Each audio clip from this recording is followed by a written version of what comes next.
সত্যি কি সরস্বতী পুজোর আগে কুল খেলে রুষ্ট হন দেবী? আসল কারণ জানলে অবাক হবেন।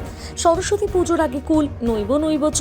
যারা পড়াশুনোর পাঠ চুকিয়ে ফেলেছেন তারাও পলাশ প্রিয়ার আরাধনার আগে কুল দাঁতে কাটে না, পাছে বাগদেবী রুষ্ট হন। কারণ ছেলেবেলায় সকলের মনে এই নিয়ে ভয় ভীতি ঢুকিয়ে দেয় অভিভাবকরা। পরবর্তীতে বয়স বাড়লে এ নিয়ে ধারণার বদল হয় না। ফলে সরস্বতী পুজোর আগে কেউ কুল খাওয়ার সাহস দেখান না। কথিত আছে কুল নাকি বাগদেবীর সবচেয়ে প্রিয় ফল। আমাদের দেশে যে কোনো ফসলই প্রথমে ঈশ্বরকে নিবেদন করে তারপর তা খাওয়া হয়। কুলের ক্ষেত্রেও সে কথা ভেবে এই নিয়ম তৈরি হয়েছে।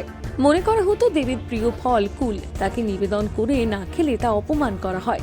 ছোটদের পক্ষে তা বোঝা সম্ভব নয়, সেই কারণে খুদেদের বলা হয় পুজোর আগে কুল খেলে রুষ্ট হন দেবী। তবে এ তো গেল ধর্মীয় কারণ, এর পেছনে রয়েছে বৈজ্ঞানিক কারণও। কুল হলো শীতের শেষ এবং বসন্তকালের শুরুর দিকে হয়। সরস্বতী পুজোর সময় কুল কাঁচা থাকে, যা একেবারে স্বাস্থ্যকর নয়। এদিকে এই সময়টায় আবহাওয়ার কারণ এমনিতেই সর্দি কাশি জ্বর লেগে থাকে ঘরে ঘরে। তার মধ্যে কাঁচা কুল খেলে সর্দি কাশি বাড়ার আশঙ্কা থাকে, পেটের সমস্যা হতে পারে। আর সেই কথা মাথায় রেখে সরস্বতী পুজোর আগে কুল খেতে বারণ করা হয়।